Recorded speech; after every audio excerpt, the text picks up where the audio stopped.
안녕하세요. 서울에 살고 있는 20대 후반의 여자입니다.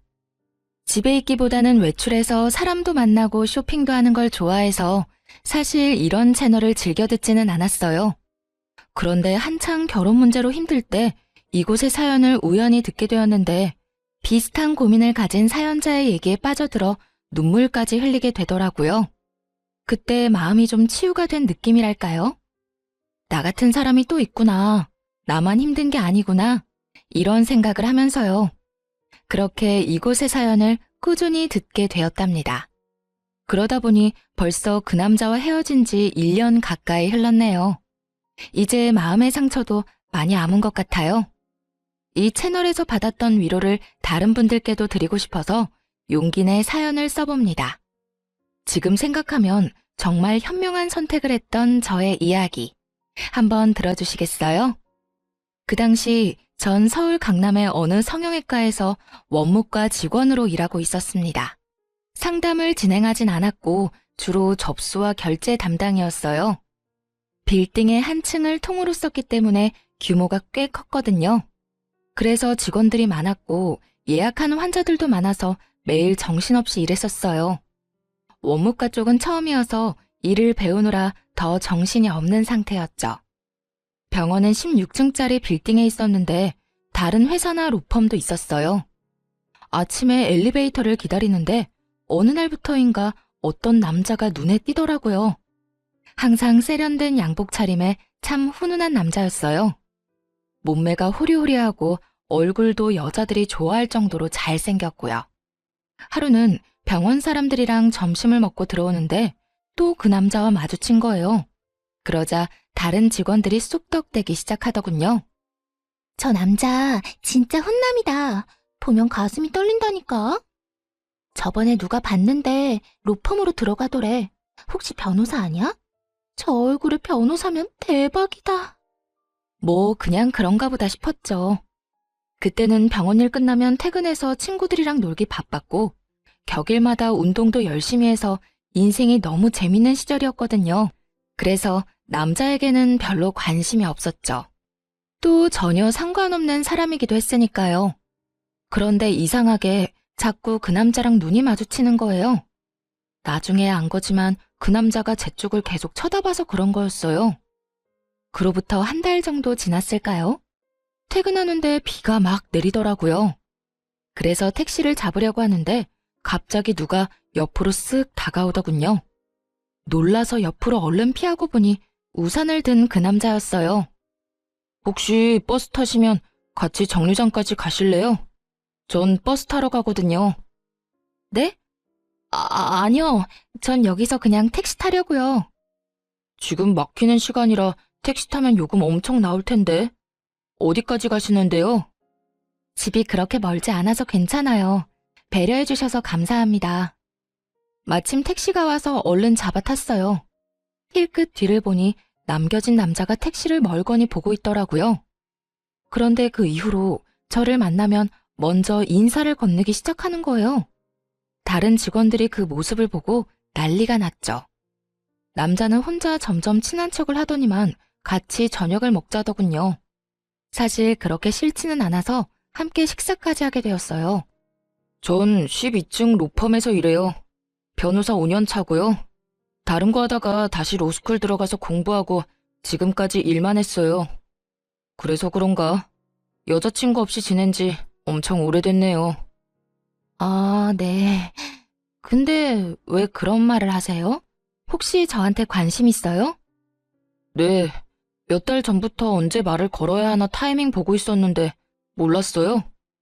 이런 말 부끄럽지만 완전 제 스타일이거든요. 잘생긴 남자가 호감이 있다는데 싫은 여자는 없을 거예요. 하지만 처음에는 많이 망설였어요. 제가 좀 화려하게 생긴 스타일이라서 특히 남자들이 오해를 많이 하거든요. 남자친구가 많을 것 같다는 둥, 매일 나가 놀 것 같다는 둥. 그래서 그런지 어릴 때부터 사람을 사귈 때 경계를 많이 했어요. 그래도 남자친구가 조심스럽게 다가와준 덕분에 결국 마음의 문을 열고 사귀게 되었답니다. 사실 오래 사귈 거라고 생각은 안 했는데 진중하고 배려심 깊은 사람이더라고요. 늘 따뜻하게 대해주는 모습에 반해 그렇게 1년을 만나게 되었어요. 중간에 병원 일을 관두고 싶었던 순간도 많았는데 남자친구를 매일 볼 수 있는 직장이어서 그나마 참고 다니기도 했고요. 아직 어렸기 때문에 결혼은 전혀 생각하지도 않았는데 30대인 남자친구는 결혼 이야기를 자주 꺼내더라고요. 둘이 함께하는 미래에 대해서 자연스럽게 말하기도 하고요. 그래서 이렇게 사귀다가 이 남자랑 결혼하게 되는 건가 싶었죠. 근데 자기는 왜 매일같이 결혼 얘기를 해? 정작 나한테 프로포즈는 안 하면서. 자기도 결혼 생각하고 있어? 난 자기가 어리니까 기다리고 있었지. 사실 빨리 결혼해서 얼른 둘이 살고 싶어.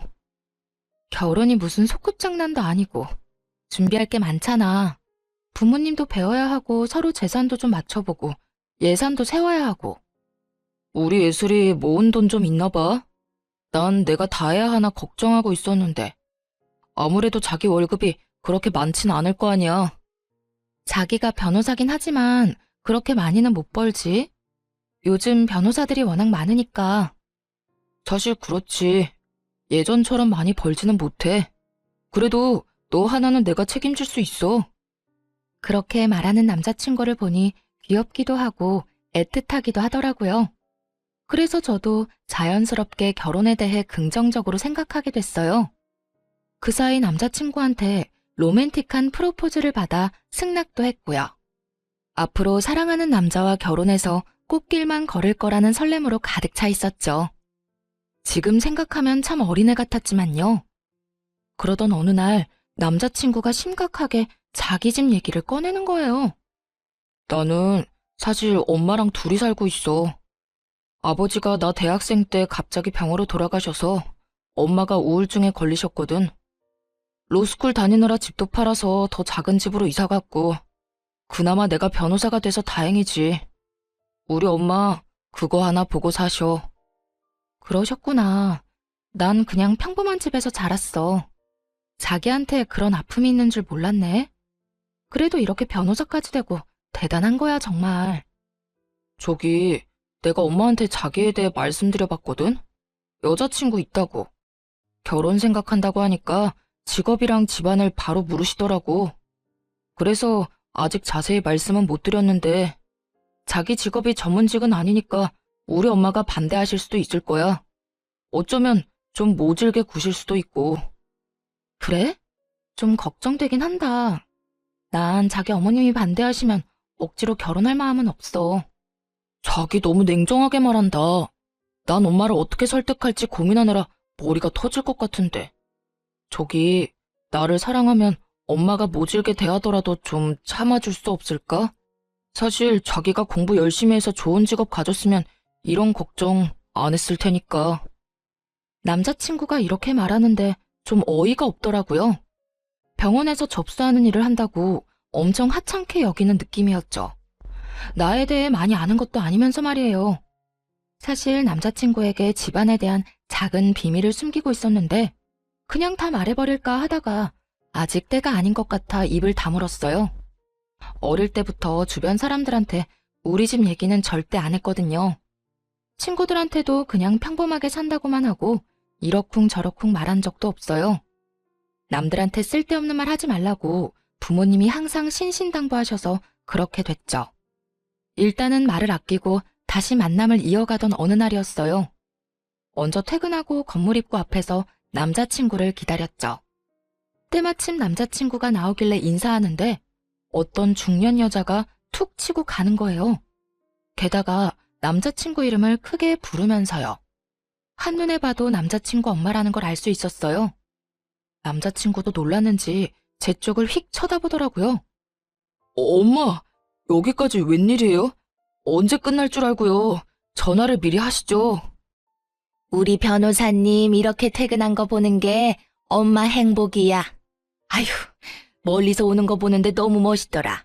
무슨 아침 드라마 보는 줄 알았잖아. 아, 진짜 그만하세요. 민망하네. 엄마, 이쪽은 이예슬이에요. 내 여자친구. 이렇게 갑자기 만나서 좀 그렇다. 정식으로 날 잡아서 만나야 하는데. 응? 그러게. 그건 그렇고 여기까지 왔는데 엄마랑 같이 집으로 가줄 거지? 그러더니 남자친구 엄마가 팔짱을 딱 끼고는 남자친구를 끌고 가려고 하더라고요.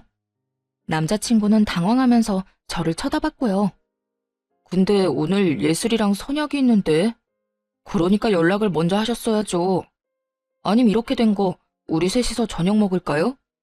맨날 밖에서 밥 먹는 애가 또 무슨 외식을 한다 그래? 내가 너 좋아하는 제육볶음 맛있게 해놨는데. 그럼 난 먼저 갈게. 내일 보면 되지.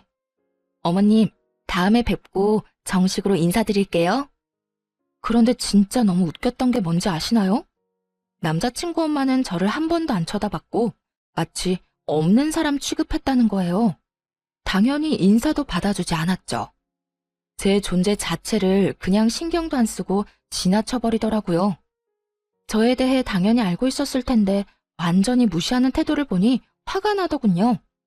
결국 남자친구는 미안한 표정을 지으면서 지네 엄마한테 끌려갔고요. 말도 제대로 못하는 모습에 좀 정이 떨어졌어요.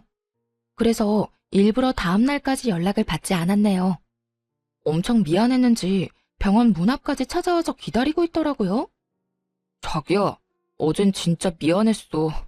전화 안 받아서 내가 얼마나 걱정했는 줄 알아? 어머님이 나를 어떻게 생각하는지 아주 잘 알겠던데.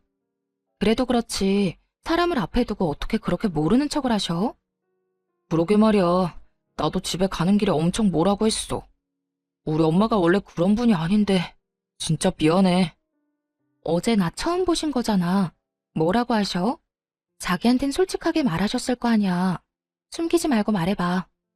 뭐 별로 좋은 얘기는 안 하셨어. 그냥 모르는 척하고 넘겨줘. 내가 우리 엄마는 잘 설득할게. 아, 말해보라고. 나도 알아야 앞으로 어떻게 할지 생각해볼 거 아니야. 생긴 게 날라리 같고 치마도 너무 짧다고. 그렇게 어린 것 같지도 않은데 정숙하지 않다고 하시네. 어젠 좀 치마가 짧긴 했지.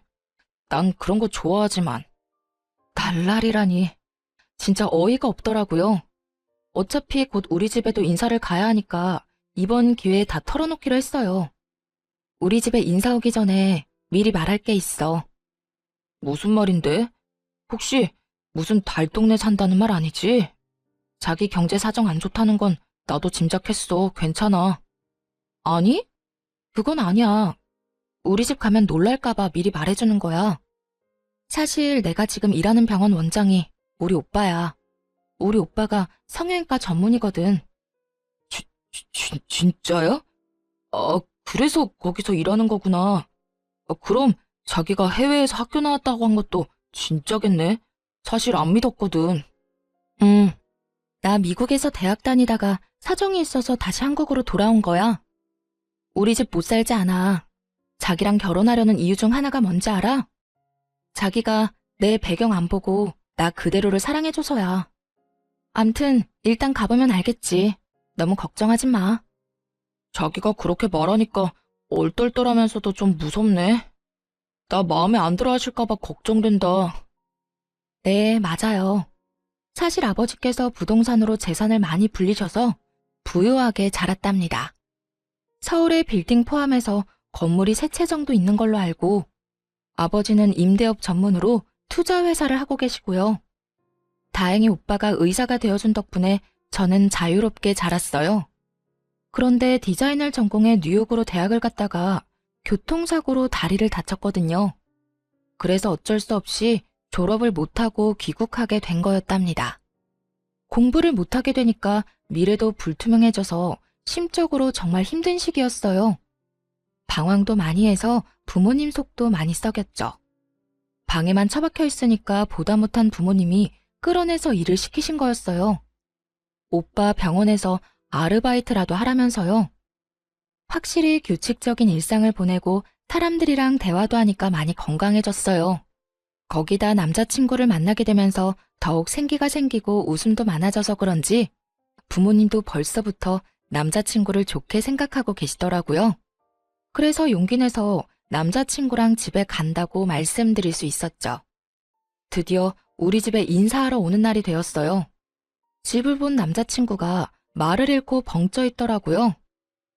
여기가 자기 집이란 말이야? 그 뉴스에 나오는 강남에서도 비싼 펜트하우스잖아. 나 이런 데 처음 들어와 봐. 집으로 들어가니 부모님이 반갑게 맞아주셨고 같이 저녁을 먹었죠. 남자친구 집안에 대한 얘기는 거의 안 했어요. 아버지가 홀어머니 얘기를 들으시곤 한동안 아무 말도 안 하시더라고요. 아버지를 설득할 자신은 있었지만 은근히 걱정됐죠. 자네에 비해서 우리 딸이 아직 많이 어려. 그래서 난 사실 결혼시키고 싶지는 않네. 근데 우리 딸이 남자를 소개시켜준 게 처음이란 말이야. 또 어려운 집안 사정에도 변호사까지 된 자네가 대단하다고 생각하네. 예슬이 네가 잘 살 자신 있으면 엄마도 반대하진 않아. 근데 결혼이라는 건 정말 신중하게 결정해야 돼. 너희만 같이 사는 게 아니라 가족과 가족이 만나는 거야. 아버님, 어머님, 저를 믿어주십시오. 제가 예슬이에 비해 정말 부족한 것 잘 알고 있습니다. 그래도 온 힘을 다해서 예슬이 행복하게 해주겠습니다. 우리는 예슬이 정말 부족한 거 없이 키웠네. 근데 자네랑 결혼하면 고생하지는 않을까 걱정되는 건 사실이야. 지금 연봉이 그렇게 많지는 않은 것 같은데 앞으로 포부가 어떻게 되나? 네. 지금 다니는 로펌에서 3년은 더 일을 배울 생각입니다. 어디에 소속되면 변호사도 어떻게 보면 그냥 월급쟁이 아닌가. 지금 그 로펌 내년에 다른 데로 이전한다고 하던데 좀 도와줄 테니 그냥 자네가 로펌을 하나 차리는 게 어떤가? 괜찮은 변호사들 데려다가 덩치 키우면 되지. 비즈니스가 별게 아니야. 다 그렇게 시작하는 거지.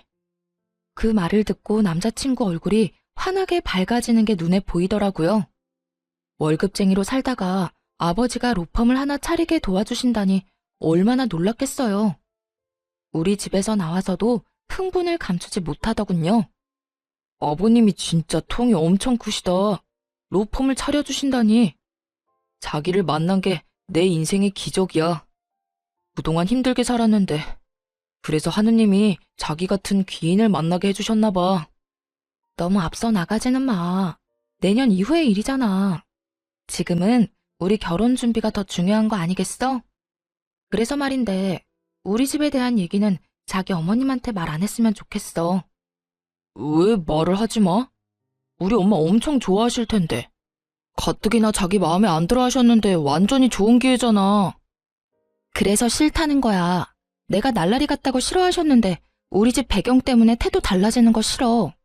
나 사실 지금껏 살면서 주위 친구들이나 지인들한테 그런 상처를 많이 받았어. 자기 어머님도 나를 있는 그대로 봐주셨으면 좋겠어. 자기가 그런 것처럼. 뭐 자기가 그렇게 하고 싶다면 말은 안 할게. 어차피 상견례하면 그때 아시게 되겠지. 그때까진 비밀로 할 테니까 우리 엄마랑 친해지는 노력 같이 해보자. 그렇게 몇 주일이 지났습니다. 그런데 어느 날 모르는 번호로 전화가 끊임없이 오더라고요. 전화를 받았더니 글쎄 남자친구 엄마였지 뭐예요. 내가 지금 집 주소 보낼 테니까 오늘 저녁에 집으로 좀 와라. 우리 형민이한테는 말하지 말고. 네? 오늘 저녁에요? 너무 갑작스러운데 주말에 오빠랑 같이 찾아뵈면 안 될까요? 아니 내가 오라면 오는 거지 뭔 말이 많아. 안 오면 네 손해니까 알아서 해. 다짜고짜 그렇게 차갑게 말하고는 끊어버리시더라고요. 그리고 바로 집 주소가 문자로 도착했어요. 정말 가야 하나 고민을 많이 했어요. 그래도 노력하는 게 맞는 것 같아서 일부러 백화점에서 과일 세트까지 사서 갔네요. 도착한 곳은 서울 변두리에 있는 작은 아파트 단지였어요. 주변에 산도 있어서 그런지 아늑해 보이더라고요. 초인종을 누르자 얼마 안 있다가 예비 시모가 문을 확 열어젖혔어요. 그리고 말도 없이 휙 들어가 버리길래 순간 당황했지만 우선 안으로 들어갔어요. 뭘 그렇게 두리번거려? 설마 서울 아파트 처음 보는 건 아니지? 내가 관심이 없어서 형민이한테 물어보지도 않았는데 넌 어느 동네 사니? 혹시 어디 달동네 사는 건 아니지? 어머님, 저번부터 말씀드리려고 했는데 말씀이 좀 지나치신 것 같아요. 저를 마음에 안 들어 하시는 건 알겠는데 그래도 좀 예의를 갖춰주세요. 뭐라고? 어디 어린 게 어른 앞에서 눈 똑바로 뜨고 예의 타령이야? 넌 지금 예의가 있어? 하긴 가정교육이 중요한 건데 뭐 그런 환경에서 자랐으니 내가 기대를 하면 안 되지. 도대체 사람을 어떻게 생각하고 있는 건지 예비 시모의 태도에 기가 막히더라고요.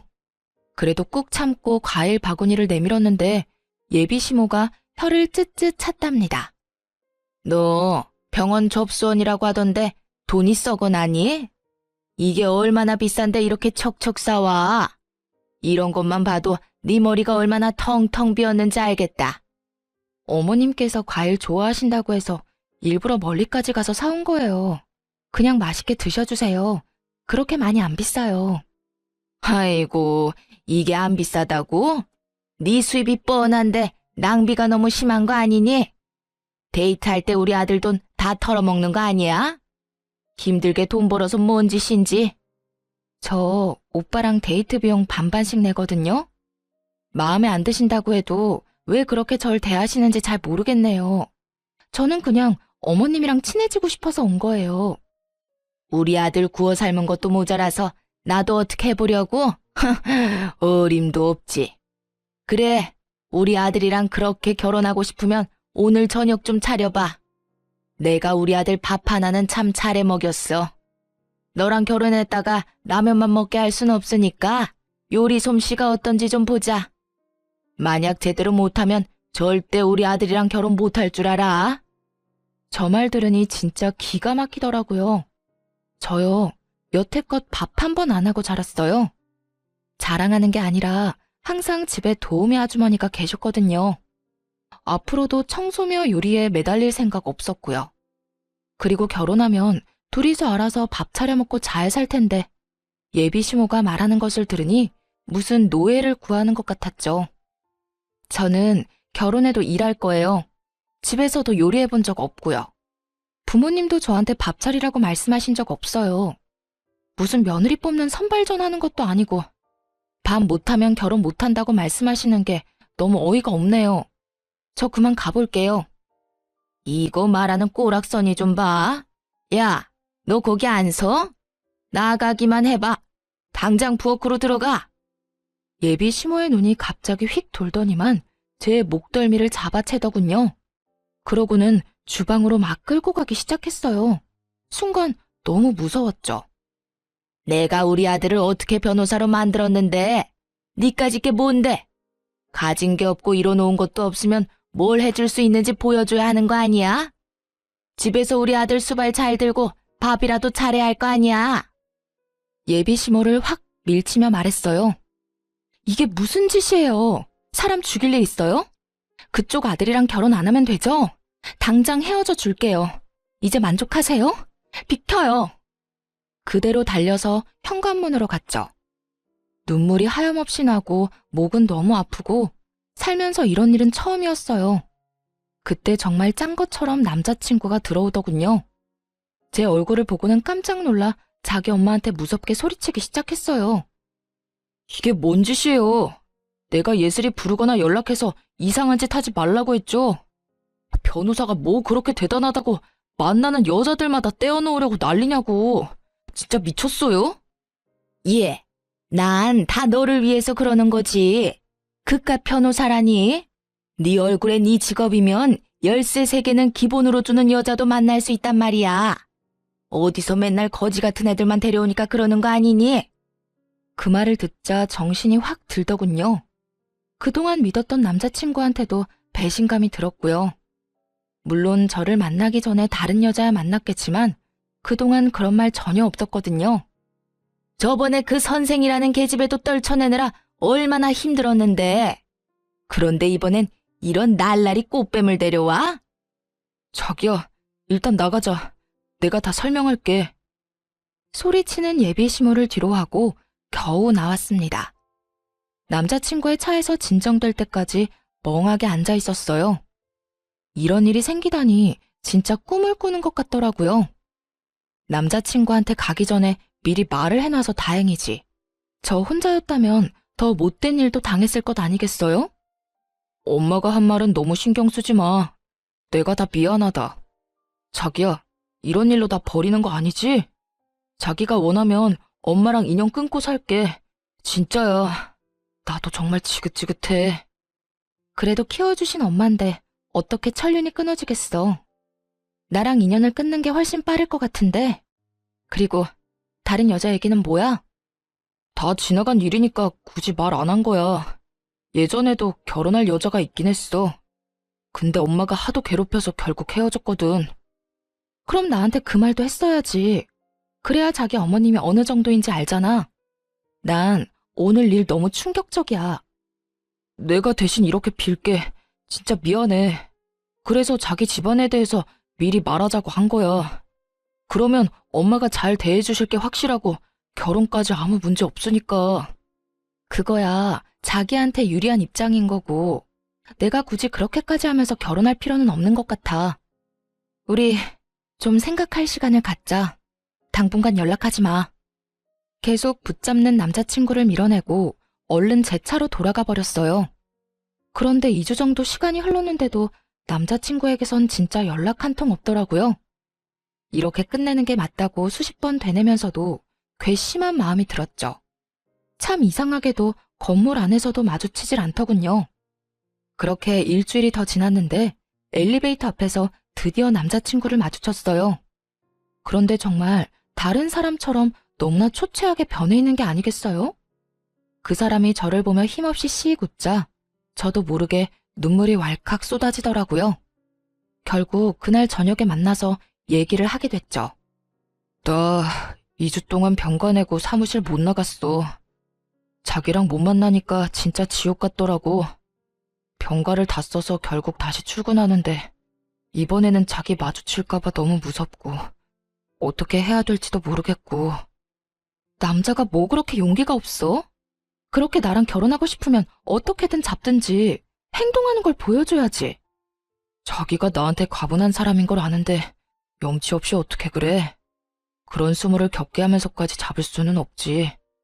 그 순간에 진짜 이 남자를 사랑한다는 걸 느꼈던 것 같아요. 지금 생각하면 참 바보 같지만요. 어쨌든 사람 마음이 그렇게 무 자르듯이 잘리는 게 아니니까요. 사실 자기한테 말을 안 했는데 우리 엄마 때문에 너무 힘들었거든. 여기 빌딩 앞에서 자기 처음 봤던 날에 엄마가 무슨 짓을 했는 줄 알아? 당장 헤어지라고 난리치면서 수면제 털어먹는 신용까지 했어. 진짜야? 자기 어머님 진짜 대단하다. 아들 인생인데 도대체 왜 그렇게 집착하시는 거야? 아, 참 웃긴 게 뭔지 알아? 그게 처음도 아니라는 거야. 전에는 응급실 가서 쉬하고 난리도 아니었어. 근데 의사가 나한테 조용히 그러더라. 수면제가 아니라 비타민이었다고. 그래서 이젠 어머니가 그런 쇼를 해도 아무렇지도 않더라고. 사실 약이 아니라 비타민인 거 다 아니까. 미안하지만 그 말을 들으니까 난 더 이 결혼에 자신이 없어졌어. 어떻게 평생 자기 어머님을 견디면서 살겠어? 나랑 결혼하고 싶으면 자기가 확실히 해줘. 우리 집 얘기 안 하고 결혼 승낙 받아내. 그리고 절대 우리 결혼 생활에 터치 안 하시겠다고 확답 받아줘. 억지스러워 보여도 그게 내 조건이야. 그게 안 되면 앞으로 나한테 더한 요구도 할 뿐인 것 같아. 그러자 남자친구가 갑자기 무릎을 꿇더니 펑펑 울기 시작하더라고요. 내 평생 자기만큼 사랑한 여자는 없어. 자기를 지키기 위해서라면 뭐든지 할 거야. 어떻게든 엄마가 우리 일에 더 이상 참견 못하게 내가 확실히 정리할게. 나 조금만 기다려줘. 우리 안 헤어지는 거 맞지? 남자친구가 울면서 사정을 하기도 했고 저도 사랑하는 마음이 컸기에 우선은 일을 해결할 때까지 지켜보기로 했죠. 다시 만나니까 제 마음도 안정되는 게 느껴졌답니다. 그래도 사랑이 있으니 힘든 난관을 견딜 수 있을 거라는 순수한 믿음이 있었죠. 며칠 뒤 그 일이 있기 전까지는 말이죠. 병원에서 일하고 있는데 낯익은 여자가 저를 째려보며 들어오는 거예요. 눈을 다시 비비고 볼 정도로 이 상황이 믿기지가 않았어요. 맞아요. 남자친구의 어머니였어요. 그대로 얼어붙어서 예비 시모가 다가오는 걸 바라보고 있었죠. 예, 너 내가 좋게 해결하려고 했는데 가만히를 안 있는구나. 진짜 우리 아들하고 결혼을 한다. 이 말이지 감히. 예비 시모는 그 큰 병원에서 수십 명의 환자들에게 들으라는 듯 소리쳤어요. 놀라서 제 옆으로 다가온 다른 직원들이 예비 시모를 말리기 시작했죠. 무슨 일인지는 몰라도 나가주세요. 여기 지금 영업하고 있는데 뭐 하시는 거예요? 내가 여기 왜 왔는지는 저 맹랑한 계집애한테 물어봐. 화병이 나서 지금 쓰러져 죽을 판이야. 어디서 꽃뱀 주제에 우리 아들을 넘봐? 여기 있는 사람들한테 한번 다 말해볼까? 누구 편을 드는지. 지금 여기 사람들 많으니까 나가서 얘기하세요. 아무리 그래도 일하는 직장에 오셔서 지금 뭐 하시는 거예요? 이까지 접수대에서 일하는 주제에 뭔 대단한 거 한다고. 너 대학이나 제대로 나왔어? 너 같은 애들 뻔하지. 반반한 얼굴 하나 믿고 잘난 남자 꼬시려고 하는 거 내가 모를 것 같아? 너 당장 우리 아들한테서 떨어져. 그 확답 받을 때까진 난 절대 여기서 안 나간다. 그러고는 예비 시모가 갑자기 정수기 쪽으로 가더니 컵에 찬물을 담기 시작했어요. 하도 열을 내더니 물 마시려는가 보다 하는 찰나에 그걸 저한테 확 뿌린 거 있죠. 그 많은 사람 앞에서 물까지 뒤집었으니 정말 너무 화가 나고 견딜 수가 없더군요. 사람들이 수군대는 소리가 들려왔어요. 이에 질세라 탕비실로 가서 큰 물통에 물을 한가득 떠 예비 시모한테 확 뿌렸죠. 나 절대 당신 아들이랑 결혼 안 해. 걱정 붙들어 매세요. 나중에 절대 후회하지 말고 나한테 구질구질하게 매달리지 말아요. 알았어요? 이게 진짜 미친년이네. 감히 나한테 물을 뿌려? 내가 너한테 매달린다고? 지나가던 개가 웃겠다. 너나 지금 네가 한 말 꼭 지켜. 우리 아들 앞에 다신 나타나지 마. 밖에서 한바탕 소동이 일어나니 당연히 진료실 안까지 그 소리가 다 들렸겠죠. 진료를 보던 오빠가 나오더니 놀라서 얼른 저한테 달려왔어요. 이게 지금 다 무슨 일이야? 누가 진료 중인 병원에 와서 이런 짓을 하는 거야? 예슬아, 뭔 일이야? 설마 그 아줌마야? 오빠의 목소리를 들으니 갑자기 서러움이 몰려와서 눈물이 나더라고요. 6살 위인 오빠가 저를 어릴 때부터 엄청 귀여워했거든요. 처음에 고백받았다고 했을 때 병원이랑 로펌이 같은 건물에 있다 보니 오빠가 다른 사람들 통해서 남자친구에 대해 알아봐 주기도 했고요. 사귀는 것도 오빠한테 제일 먼저 말했고 남자친구랑 같이 식사도 몇 번 했어요. 예비 시모에 대해서도 유일하게 알고 있는 사람이 우리 오빠였답니다. 그 집에서 큰일을 당하고 왔을 때 오빠가 엄청 화내면서 당장 헤어지라고 해서 그 후에 다시 남자친구를 만나는 것도 말 못했었어요. 그런데 오빠 병원에서 이런 일이 생겼으니 정말 너무 민망해서 미치겠더군요. 아줌마, 남의 병원에 와서 영업 방해, 기물 파손에 뭐 하는 짓이에요? 아들이 변호사라면서 법에 대해 잘 모르시나 보네. 지금 당장 고소당하고 싶어요? 네? 아니, 그게 아니고 여기서 일하는 직원이 꽃뱀이라고요. 그거 알고 있어요? 얘 당장 잘라요. 병원 이미지 나빠진다고. 뭔 말도 안 되는 소리를 하고 있어요. 그쪽이 여기서 물 뿌리고 난리쳐서 고소할 거라는데 우리 예슬이한테 한 짓도 명예훼손 처리할 거니까 당신 아들한테 잘해보라고 해요. 아니, 우리 아들 얘기가 왜 나와요? 그리고 우리 아들이 변호사인 건 의사 선생님이 어떻게 알아요? 아줌마, 얘가 내 하나밖에 없는 동생이에요. 알았어요? 그쪽 아들도 내가 몇 번 만났고 아줌마가 한 폐악질도 다 들어서 알고 있다고. 아주 간신히 참고 있는데 사람 열받게 하시네. 당장 여기서 안 나가요? 아이, 말도 안 돼. 얘가 친동생이라고요? 그럼 왜 말을 미리 안 했어? 오빠가 의사면 집에 돈 좀 있을 거 아니야? 미리 말했으면 내가 이렇게까진 안 했지. 그쪽이 이렇게 나올까봐 말 안 한 거예요. 아줌마, 내가 아까 말했죠? 나한테 매달리거나 후회하지 말라고. 그리고 하나 더 말해줄까요? 이 빌딩 우리 아빠 거예요. 너네 아버지 빌딩이라고? 아니, 그게 진짜야? 그럴 리가 없는데. 너 우리 아들이랑 결혼하려고 지금 의사 가운 입힌 사기꾼 앞세워서 쇼하는 거지? 생각하는 거 하고는. 아줌마, 아침 드라마 작작 봐요. 정확히 말해주면 이 빌딩 이제 우리 예슬이 거예요. 얼마 전에 증여해 주셨거든. 부모님이랑 내가 얼마나 애지중지하는데 아줌마가 뭔데 내 동생한테 몹쓸 짓을 해?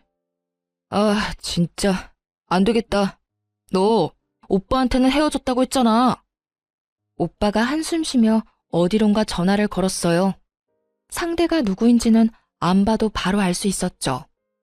5분도 안 돼서 사색이 된 남자친구가 뛰어왔는지 숨을 몰아쉬며 들어왔거든요. 남자친구는 자기 엄마 모습을 보고는 울상을 지었어요. 내가 제발 가만히 있으라고 했죠. 도대체 엄마가 뭔데 내 인생에 이래라 저래라 하냐고요. 내가 엄마 때문에 얼마나 불행한지 알아요? 도대체 어디까지 나를 끌어내릴 거냐고. 남자친구 엄마는 그 절규를 듣고 그제야 느낀 모양이었어요. 뭔가 상황이 심상치 않게 돌아간다는 것을요. 남자친구가 무릎을 꿇은 채 제 바지를 잡고 매달리며 울기 시작했어요. 그 모습을 보고 가슴이 아팠지만 이미 우리 관계는 돌이킬 수 없었죠. 자기한테 나쁜 감정은 없지만 우리는 결혼할 수 없을 것 같아. 이제 헤어지자. 나는 당신 어머님이랑 한 가족이 돼서 살 수가 없어. 제발 여기서 나가줘. 예슬아, 제발 나한테 한 번만 더 기회를 줘. 난 진짜 너를 사랑한다고. 얘 형민아, 너는 변호사가 이렇게 채통 없이 울면 어떡하니? 얼른 일어나. 근데 얘가 진짜 이 건물주 딸은 맞는 거니? 이제 와서 그게 중요해요? 나 예슬이랑 헤어지면 엄마랑도 연 끊고 살 거예요. 알았어요? 이제야 상황 파악이 됐는지 남자친구 엄마가 부드러운 목소리로 말하더군요. 예, 아가야. 내가 우리 아들을 생각하는 마음에 큰 실수를 한 것 같다. 우리 좀 진정이 되면 다시 얘기하자. 일하는 데 와서 미안하다. 오늘 이후로 다신 아줌마랑 마주칠 일 없을 거예요.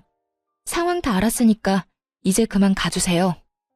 지금 안 나가면 진짜 경찰 부릅니다. 강 과장님, 빨리 처리 좀 부탁드릴게요. 얼른 정리하고 정상 진료합시다. 원무과 과장님이 남자친구와 남자친구 엄마를 억지로 끌고 병원 밖으로 나갔어요. 오빠랑 직원들한테 이 일을 어떻게 설명해야 하나 정신이 아찔한데 문 밖에서 남자친구 엄마의 목소리만 또렷이 들려오더군요. 원무과 과장님한테 글쎄 뭐라고 했는지 아시나요? 근데 진짜 제가 이 건물주 딸 맞아요? 저 의사 동생이 맞고요? 저 의사가 여기 원장 맞아요? 예, 불러 들어온 복을 아주 뻥 차셨네요. 그 말을 들은 남자친구 엄마가 벙찐 채 이쪽을 바라보는데 얼굴이 점점 흑색으로 변하는 게 보이더라고요. 눈도 마주치기 싫어서 얼른 탕비실로 들어가 버렸어요. 30분쯤 지나고 오빠가 집으로 그만 가라고 해서 그 길로 퇴근했답니다. 그 이후로 남자친구 연락도 그냥 차단해버렸어요. 괜히 연락하고 변명을 들으면 미련 때문에 나쁜 선택을 할 것 같아서요. 오빠가 핸드폰 검사까지 하면서 완전히 뜯어말리기도 했고요. 한동안 남자친구 엄마가 다시 찾아올까봐 병원에 가지 않았는데 오빠도 아예 그만 일하는 게 좋겠다고 하더라고요. 그래서 짐도 챙겨오고 직원들에게 사과도 할 겸 마지막으로 병원에 갔죠. 그런데 어쩐지 쎄하더라니. 빌딩 앞에서 남자친구 엄마랑 딱 마주쳤지 뭐예요. 저를 발견하자마자 막 달려오더군요. 진짜 무슨 공포영화처럼 너무 무서워서 뒷걸음질까지 쳤네요. 그러더니 무턱대고 앞에서 무릎을 꿇었어요. 잠을 한숨도 못 잔 것처럼 머리는 엉망이고 옷도 엉망이고 말이죠. 아가야, 제발 나 좀 한 번만 봐주렴. 정말 미안하다. 우리 아들 한 번만 받아주면 내가 앞으로 네 앞에서 납작 엎드려서 살게. 응? 내가 우리 아들 일이라면 앞뒤 안 가리는 경향이 좀 있어. 잠깐 미쳤었나 봐, 아가야. 다 끝난 마당에 소름 끼치게 무슨 아가? 난 아줌마 얼굴 보는 것만으로도 끔찍해요. 내가 말하지 않았어요? 그쪽 아들이랑 다신 안 만날 거고 결혼도 안 할 거니까 나 찾아오지 말라고요. 그날 이후로 형민이가 짐 싸서 나가버렸어. 나한테 전화 한 통도 없고 그래서 잠도 못 자고 너한테 용서를 빌려고 매일 여기서 너만 기다렸단 나가야. 그 말이 더 소름 끼치네요. 나 다신 여기 안 올 거니까 앞으로 찾아오지 마요. 그리고 이제 다 끝난 사이지만 당신 아들은 당신 소유물이 아니에요. 아들 인생 망치지 말고 적당히 해요. 계속 따라오며 미안하다고 오는 그 여자를 떼어내느라 진짜 곤혹스러웠어요. 결국 빌딩 경비원분들한테 부탁해서야 겨우 쫓아버릴 수 있었죠. 그렇게 그 아줌마의 악연은 다행히 끝낼 수가 있었어요. 전 남자친구와는 그 후 3개월 뒤에 한 번 만난 걸로 인연을 마무리했고요. 지금도 그 사람을 생각하면 마음 한편이 아려요. 차라리 절대 못 헤어진다고 악이라도 썼다면 정이 더 떨어졌을 텐데 그 사람은 제가 연락할 때까지 한 번도 연락하지 않더라고요. 오빠를 통해 그 사람이 로펌을 그만뒀다는 사실을 알게 됐지만 연락하진 않았어요. 그런데 어느 날 그 사람에게서 메시지가 왔더군요. 물론 바보 같은 건 알지만 그래도 한 번 만나서 마무리를 짓고 싶더라고요. 자주 가던 공원에서 만나서 어색하게 얘기를 이어나갔죠. 우리 엄마가 병원 앞에서 매일 너 기다렸단 소리 들었어. 정말 미안해. 내가 알아서 해결했어야 했는데. 우리 엄마 아직도 나한테 별 미친 소리를 매일같이 하고 있어. 너 잡으라고 돈 많은 며느리 놓쳐서 평생 제정신으로 못 살겠다고. 나도 병원 오래 안 나갔다가 딱 한 번 갔어. 매일 기다리고 있는 줄은 몰랐지 뭐. 이제 다 끝난 일이야. 예슬아, 너무 미안해서 차마 돌아오라는 말은 하지 못하겠어. 근데 진짜 내 욕심으로 한 번만 다시 잡고 싶다. 나 엄마 집에서 나와서 혼자 살고 있어. 평생 엄마 안 보고 산다고 해도 나한텐 기회가 없을까? 나도 오빠한테 나쁜 감정은 없어. 그래서 더 힘들어. 부모님한테 제대로 말도 못하고 그냥 헤어졌다고만 했지만 나도 진짜 힘들다고. 근데 나는 오빠 어머님 얼굴을 다신 볼 자신이 없어.